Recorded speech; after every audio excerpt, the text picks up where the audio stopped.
उपमुख्यमंत्री अजित पवार यांचं विमान अपघातात दुर्दैवी निधन झालंय। आज सकाळी ते बारामतीला प्रचार सभा घेण्यासाठी जात होते। यावेळी त्यांच्या विमानाचा लँडिंग वेळी अपघात झाला। या अपघातात अजित पवारांसह 5 जणांचा मृत्यू झालाय। अपघात इतका भीषण होता की विमान काही क्षणातच जळून खाक झालं। अजित पवार ज्या विमानातून प्रवास करत होते त्या विमानाला लॅम्बोर्गिनी असंही म्हणतात। हे विमान नेमकं कोणत्या कंपनीचं होतं?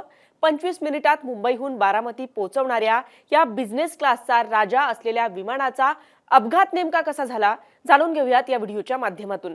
नमस्कार, मी छाया आणि आपण पाहताय मुंबई तक। जिल्हा परिषद निवडणुकांच्या प्रचारासाठी अजित पवार मुंबईहून बारामतीकडे एका विशेष विमानाने रवाना झाले होते। VSR या ऑपरेटरचं लियरजेट 45 श्रेणीतील हे विमान असून त्याचा नोंदणी क्रमांक VTSSK असा आहे। हे एक चार्टर्ड विमान होतं।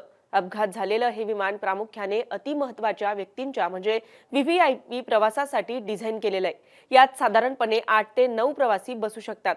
याची आसन व्यवस्था क्लब सीटिंग पद्धतीची असते, ज्यामुळे विमानात मीटिंग्स करणं सोपं जातं। लियरजेट 45 हे त्याच्या श्रेणीतलं सर्वात वेगवान विमानांपैकी एक आहे। हे विमान ताशी सुमारे 860 किलोमीटर वेगाने उडू शकतं। मुंबई ते बारामती हे अंतर हे विमान अवघ्या 20 ते 25 मिनिटात कापू शकतं। विमान वाहतूक क्षेत्रात या विमानाला अनेकदा लॅम्बोर्गिनी असंही म्हटलं जातं, कारण याचं इंजिन आणि एरोडायनामिक डिझाईन अत्यंत टोकदार आणि चपळ आहे।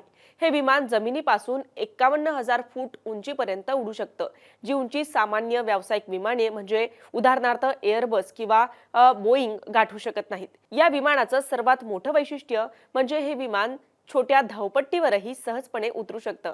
यामुळेच मोठी विमानं जिथे जाऊ शकत नाही अशा बारामती सारख्या छोट्या विमानतळांवरही हे विमान उतरवण्यासाठी प्राधान्य दिलं जातं।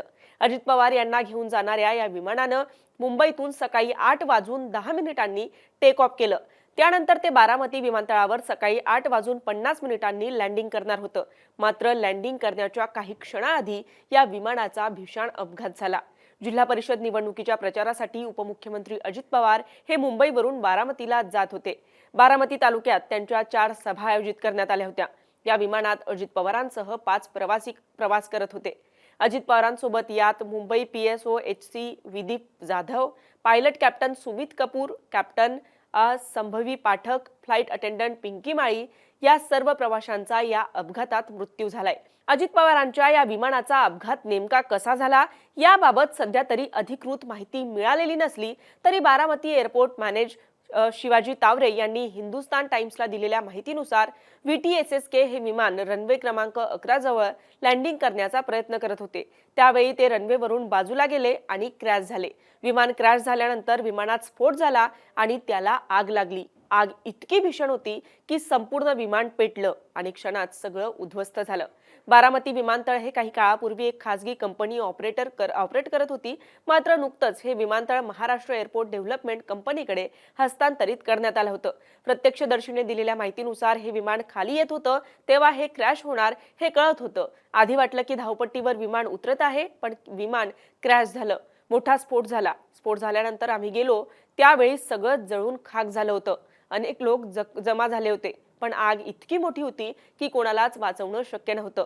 विमान चालकानेही विमान ट्रॅकवर उतरवण्याचा प्रयत्न केला असणार, पण धावपट्टीवर येण्याच्या 100 फूट आधी विमान क्रॅश झालं असं प्रत्यक्षदर्शींचं म्हणणं आहे।